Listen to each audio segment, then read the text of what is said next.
Assalamualaikum guys, welcome back. Hanya disebabkan sepasang token yang viral, habis bisnes yang dibina berpuluh tahun bergoncang ibaratkan baru kena gempa bumi. Itulah kekuatan orang Muslim yang ramai tak sedar. Dan itulah kuasa orang Melayu yang ramai tak tahu ataupun pura-pura tak tahu.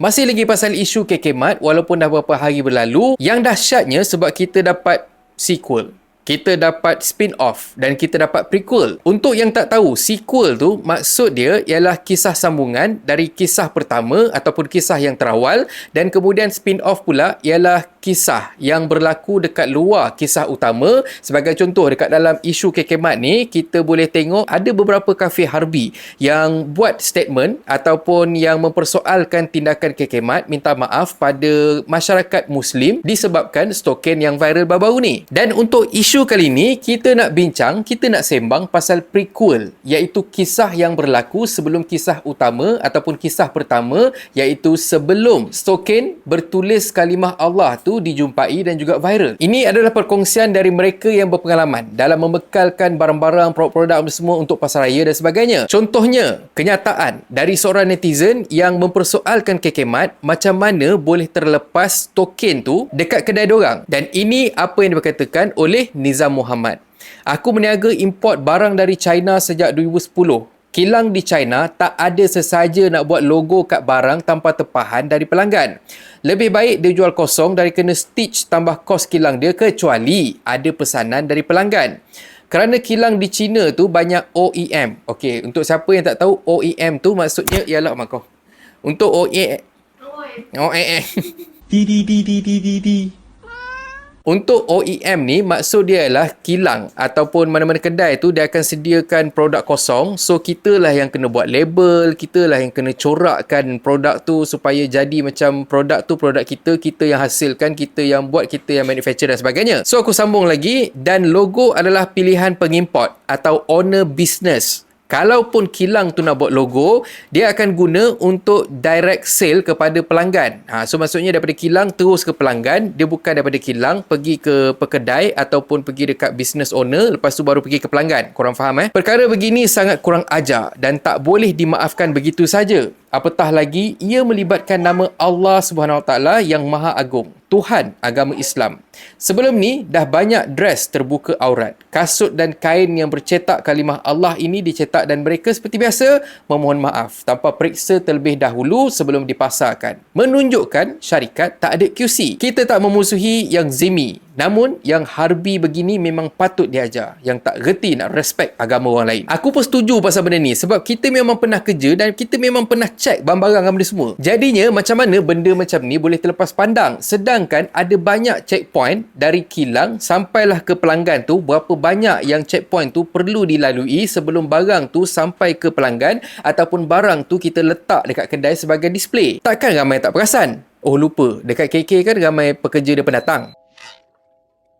Okay guys, aku nak support bisnes wife aku. Sekarang ni dia jual tudung. Kalau kata korang tengok kat sini, tudung-tudung ni semua memang cantik. Dan tudung ni semua datang dari Dira. Siapa yang tahu jenama Dira ni memang jenama yang memang hot cake. Memang ramai yang duk cari. Kalau kata kita letak je sekejap je habis. Design dia kalau kata korang tengok ni pun memang cantik-cantik. Dan kalau kata korang nak tengok design apa lagi yang ada, korang boleh WhatsApp dekat wife aku. Aku akan share WhatsApp link dekat pin komen. Dan 10 pembeli terawal akan dapat iPhone punya gambar. Dekat situ tulis minta maaf, cuba lagi.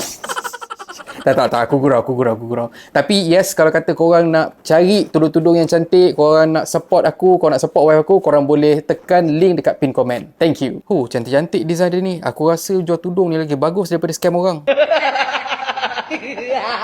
Tapi wallahualam lah, ada satu lagi perkongsian dari seorang brother ni yang mana kata dia kata bukan aku kata, dia kata kedai stokin ni asalnya dari Batu Pahat. You all tahu kan baru-baru ni isu pasal stokin tu. Saya dapat tahu kilang tu kat Batu Pahat. Dan saya tahu kilang tu kat mana. Saya pun kilang saya kat Batu Pahat. Jadi kita ni kawan-kawan kilang tahu. So sebagai penggilang sebenarnya kan, saya nak bagi tahu memang dia tak patut buat macam tu. Sebab kilang Kita bila kita nak buat keluarkan satu barang, kita akan buat satu barang mengikut permintaan customer. Kita tak akan buat sesuka hati. Itu yang pertama. Yang kita belajar juga adalah yang kedua, kalau kita nak jual satu barang tu kan kita kena QC, kita kena pilih. Tak semua barang kita boleh sesuka hati keluarkan. Lagilah berkaitan dengan sensitif agama ni.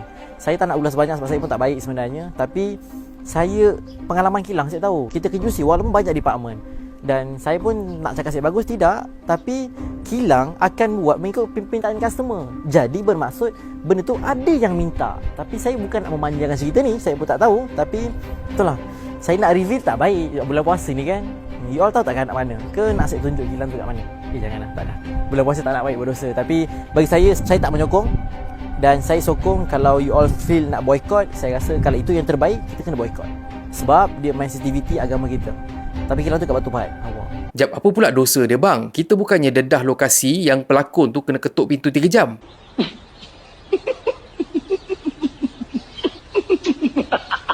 Kita tengah sembang pasal bisnes yang menghina agama kita. Abang patut dedahkan supaya kita semua berhati-hati. Tapi macam mana pun dakwaan tu belum lagi terbukti kesahihan dia dan kita harap ini bukanlah satu fitnah semata-mata untuk kita dapat views. Aku harap brother ni boleh tunjuk kilang tu kalau betul apa yang dia dakwa. Dan sebut pasal quality control. Ini ialah satu perkongsian dari seorang individu yang dikenali sebagai Husamku yang viral dekat social media yang mana dia ada tulis, saya tak ada akaun di KK Mart tapi saya supply di supermarket. Proses nak masuk barang pertama kena buka akaun di syarikat tersebut. Proses nak dapat akaun bukan mudah untuk orang baru. Kadang-kadang jangan kata nak melobi terbuka. Kita nak jumpa person in charge pun berbulan-bulan.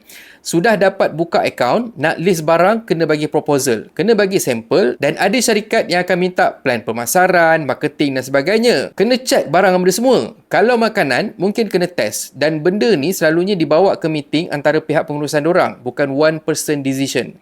Nak listing tu pula bukan percuma, kena bayar beribu-ribu ringgit. Kalau KK Mart melibatkan puluhan ribu. Kalau 7E boleh melibatkan transaksi bayaran listing ratusan ribu ringgit. Dah tu keluar PO pertama kita kena buat delivery. Ada kena hantar ke DC, ada kena hantar ke cawangan.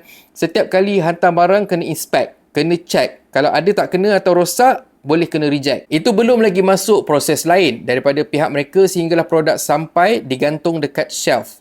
Jadi, bagi kes KK Mart ni, sekiranya ia adalah satu kesilapan yang tidak disengajakan, kita boleh fikir berapa banyak proses kesilapan yang dilalui bermula dari kilang, pembekal hinggalah ke tukang QC dan tukang gantung produk dan jual kepada pelanggan. Daripada besar tu sampailah ke pekerja kecil-kecil, staff-staff yang kita jumpa dekat KK Mart tengah melepak dekat dia punya kaunter. Dan sebab itulah sebenarnya ramai yang buat keputusan untuk boikot. Kita ni bukan orang yang bodoh. Kesilapan sampah macam ni tak sepatutnya terjadi. Oleh demikian, dengan penuh rendah hati, kami mengajak seluruh umat Islam dan sesiapa saya yang berpegang kepada prinsip menghormati walaupun berbeza agama, kita memboikot KK Mart. Dan boikot kita boikot dengan penuh berakhlak.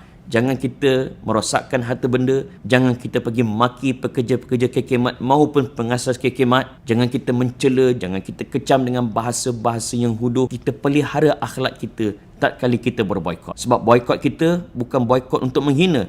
Boikot kita adalah untuk mendidik, boikot kita adalah dakwah. Tapi macam mana pun kan, ada orang kata yang benda ni semua terjadi akibat perbuatan sabotaj. Apa pandangan korang? Cuma pada aku sebenarnya memang respect dengan orang-orang kita sebabnya majoriti bersatu untuk boikot perkara-perkara yang menghina agama kita. Aku harap juga yang aktiviti boikot ni kita dapat bring forward, kita dapat teruskan untuk kita boikot pula influencer ataupun usahawan-usahawan yang keluarkan produk sampah. Sebagai contoh, mungkin bakal keluar lagu raya versi sotong ataupun kempen marketing yang bangang. Kalau jumpa, kita scroll je laju-laju dan kita tak payah nak layan, kita tak payah nak like, kita tak payah nak tengok, kita tak payah nak respon dengan hantar mesej ataupun komen dekat posting tersebut. Ini aku sajalah bagi pesanan alang-alang kita tengah sembang pasal benda yang lebih kurang. Dan akhir kata pepantun, pergi masjid nak semayang, sambung zikir sampai tahajud. Bab agama terlepas pandang, kena boikot, menangis bersujud. Dan kalau korang suka konten ada dalam channel ni, please consider to subscribe. Okay, so thank you very much for watching and have a nice day. Assalamualaikum. Assalamualaikum guys. YouTube ada fungsi baru iaitu Super Thanks. Siapa yang nak belanja aku kopi, korang boleh tekan butang Super Thanks kat bawah ni.